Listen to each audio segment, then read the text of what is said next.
بسم الله الرحمن الرحيم والنجم إذا هوى ما ضل صاحبكم وما غوى وما ينطق عن السلام علیکم ورحمۃ اللہ وبرکاتہ۔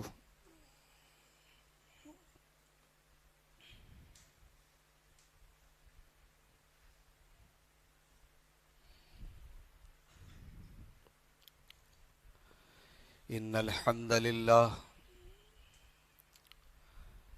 نحمده ونستعینه ونستغفره ونعوذ باللہ من شرور انفسنا ومن سیئات اعمالنا من يهده اللہ فلا مضل له ومن يضلل فلا هادی له واشهد ان لا اله الا الله وحده لا شريك له واشهد ان محمدا عبده ورسوله يا ايها الذين امنوا اتقوا الله حق تقاته ولا تموتن الا وانتم مسلمون يا ايها الناس اتقوا ربكم الذي خلقكم من نفس واحده وخلق منها زوجها وبث منهما رجالا كثيرا ونساء واتقوا الله الذي تساءلون به والأرحام إن الله كان عليكم رقيبا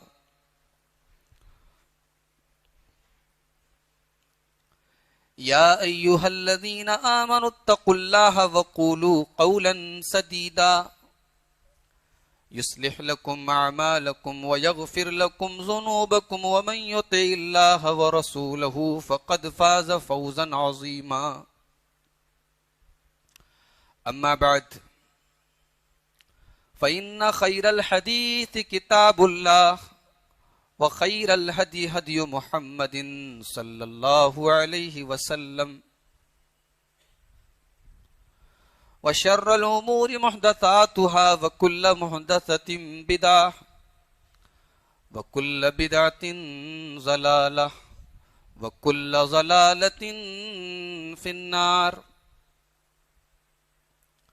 أعوذ بالله من الشيطان الرجيم بسم الله الرحمن الرحيم واعبد ربك حتى يأتيك اليقين۔ معزز حاضرین مجلس،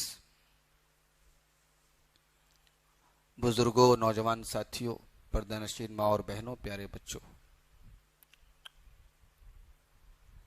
رمضان المبارک کا مقدس مہینہ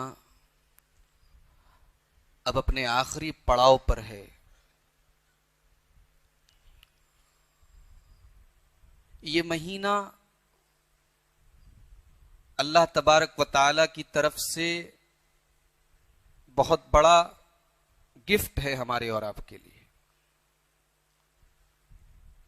یہ مہینہ کوئی معمولی مہینہ نہیں ہے۔ پورے مہینے آپ نے اس مہینے کے فضائل پر جمعہ کے خطبوں میں، تقریروں میں باتیں سنی ہیں۔ اس مہینے میں ایک عام مسلمان بھی یہ محسوس کرتا ہے کہ دل اور دماغ آٹومیٹک نیکی کی طرف راغب ہوتا ہے، مائل ہوتا ہے، محسوس ہوتا ہے کہ ہاں شیطان قید ہے، یہ محسوس ہوتا ہے۔ لیکن ہمارے معاشرے کی ایک کڑوی سچائی یہ بھی ہے کہ رمضان کا مہینہ ختم ہوتے ہی یہ سارا جو ماحول بنا ہے یہ برباد ہو جاتا ہے۔ عید کا چاند نکلتے ہی برائیوں کا بازار گرم ہو جاتا ہے، مسجدوں میں سناٹا ہو جاتا ہے، قرآن مجید کو لپیٹ کے رکھ دیا جاتا ہے کہ اب تیرا کام ختم، اب اگلے سال ملاقات ہوگی۔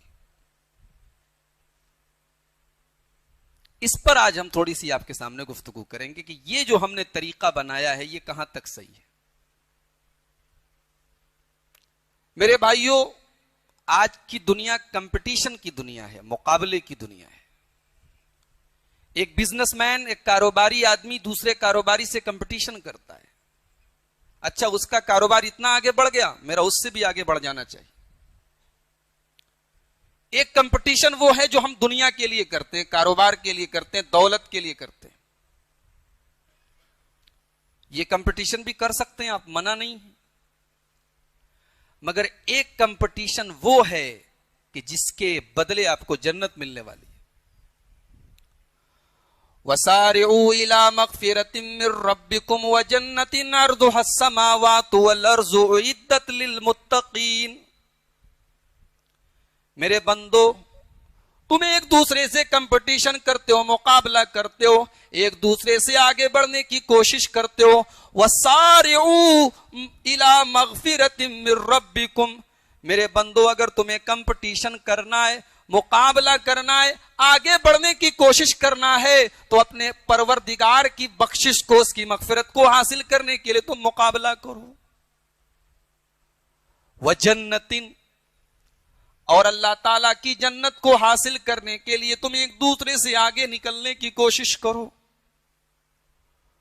جس طریقے سے صحابہ کرام ایک دوسرے سے دین کے معاملے میں, نیکی کے معاملے میں, جنت میں جانے کے معاملے میں ایک دوسرے سے آگے بڑھنے کی کوشش کیا کرتے تھے.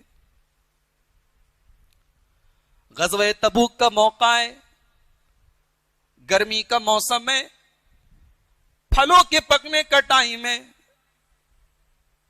نبی اکرم صلی اللہ علیہ وسلم کی عادت تھی, جب کسی غزوے میں, کسی لڑائی میں جانے کا ارادہ ہوتا تھا, اپنے صحابہ کو صحیح سمت نہیں, صحیح ڈائریکشن نہیں بتاتے تھے. لیکن غزوہ تبوک کا جب موقع آیا, یہ اتنی پریشانی کی جنگ تھی, اتنی پریشانی کا ٹائم تھا کہ اللہ کے نبی اپنے صحابہ کو صاف صاف بتا دیتے ہیں, او میرے صحابہ, ہمیں تبوک کی طرف جانا ہے. بہت ہی پریشانی کے ایام تھے, بہت بڑی فوج لے کر جانا تھا, سامان کی قلت تھی, مسلمانوں کے پاس سامان نہیں تھے, سفر کی تیاری نہیں تھی. نبی اکرم صلی اللہ علیہ وسلم کھڑے ہو کر اپیل کرتے ہیں, اعلان کرتے ہو, میرے صحابہ, اس لڑائی کی, اس جنگ کی تیاری میں تم بڑھ چڑھ کر حصہ لے لو. جو بڑھ چڑھ کر اس لشکر کی تیاری میں حصہ لے گا, محمد الرسول اللہ اسے جنت کی ضمانت دیتے ہیں. صحابہ کرام نے دل کھول کے تعاون کیا. عثمان غنی رضی اللہ تعالیٰ نے 900 اونٹ دے دیے, 1000 دیناروں کی تھیلی لا کے محمد الرسول اللہ کے ہاتھوں میں رکھ دی. جو صحابہ کرام غریب تھے, کمزور تھے, مالی اعتبار سے ان کے پاس زیادہ پیسہ نہ تھا, وہ تھوڑی سی جو لے کر, تھوڑا سا گیہوں لے کر, تھوڑا سا اناج لے کر, تھوڑا سا سامان لے کر پیارے نبی کے پاس لا کے رکھتے تھے. عمر فاروق اپنے گھر جاتے ہیں, اپنے گھر کے سارے سامان کو اکٹھا کرتے ہیں اور اس کو 2 حصوں میں ڈیوائیڈ کر دیتے ہیں. اپنے گھر کا سارا سامان 2 حصوں میں ڈیوائیڈ کرنے کے بعد, تقسیم کرنے کے بعد, آدھا سامان عمر فاروق رضی اللہ تعالیٰ عنہ ایک تھیلے میں پیک کرتے ہیں اور اللہ کے نبی کے پاس آتے ہیں, نبی اکرم کے سامنے لا کے رکھ دیتے ہیں. نبی اکرم سوال کرتے ہیں, اے عمر, گھر والوں کے لیے کچھ چھوڑ کر بھی آئے ہو کہ سارا سامان بٹور کے لے کر چلے آئے ہو؟ ما ابقیت لأہلک, اے عمر, گھر والوں کے لیے کیا چھوڑا ہے؟ عمر فاروق رضی اللہ تعالیٰ عنہ کہتے ہیں, اے اللہ کے نبی, آپ فکر نہ کریں, آپ چنتا نہ کریں, میں آدھا سامان لے کر آیا ہوں, آدھا گھر والوں کے لیے چھوڑ کر آیا ہوں. عمر فاروق رضی اللہ تعالیٰ عنہ کہتے ہیں, میں اپنے گھر کا آدھا مال لے کر آیا تھا, میں سوچ رہا تھا کہ ہمیشہ تو ایسا ہوتا ہے کہ نیکی کے معاملے میں, اچھے کاموں کے معاملے میں ابو بکر رضی اللہ تعالیٰ عنہ مجھ سے آگے نکل جاتے ہیں, ان کا نمبر مجھ سے آگے ہو جاتا ہے. آج زندگی میں پہلی بار موقع ملا ہے, آج تو ابو بکر بھی میرا مقابلہ نہیں کر سکتے, میں اپنے گھر کا آدھا مال لے کر آ گیا ہوں, آج دیکھنا ہے کہ ابو بکر بھی مجھ سے مقابلہ کر پاتے ہیں کہ نہیں. تھوڑی دیر کے بعد نبی اکرم کے سب سے لاڈلے, سب سے چہیتے صحابی ابو بکر صدیق رضی اللہ تعالیٰ عنہ بھی اپنی پیٹھ کے اوپر بورا لادے چلے آ رہے ہیں، تھیلا لادے چلے آ رہے ہیں، آ کے اللہ کے نبی کے سامنے رکھ دیتے ہیں اور اپنی تھیلے میں سے سامان نکال نکال کے دینے لگتے ہیں۔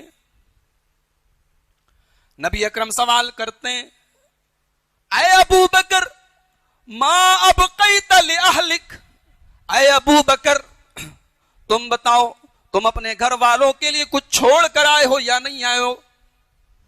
حضرت ابو بکر صدیق جواب دیتے ہیں، ابقیت لہم اللہ ورسولہ، اے اللہ کے نبی گھر چلانے کے لیے اللہ تعالیٰ کافی ہے۔ آج اسلام کو میری ضرورت ہے، آج دین کو میری ضرورت ہے، آج اللہ کی راہ میں میرے مال کی ضرورت ہے۔ اے اللہ کے نبی میں اپنا پورا کا پورا مال اسلام کے راستے میں، دین کے راستے میں لٹانے کے لیے لے کے چلا آیا ہوں۔ جہاں تک گھر کی بات ہے، اے اللہ کے نبی گھر چلانے والا اللہ ہے۔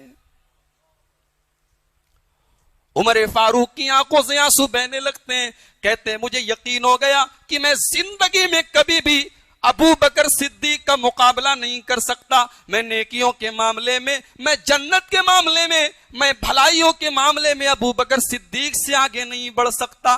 میرے پیارے بھائیوں، ہم بھی مقابلہ کرتے ہیں دکان کے معاملے میں، کاروبار کے معاملے میں، زمین کے معاملے میں، جائیداد کے معاملے میں۔ صحابہ بھی مقابلہ کیا کرتے تھے، صحابہ بھی کمپٹیشن کیا کرتے تھے، صحابہ بھی ایک دوسرے سے آگے نکلنے کی کوشش کرتے تھے، مگر ان کی ساری کوشش جنت کے لیے ہوتی تھی۔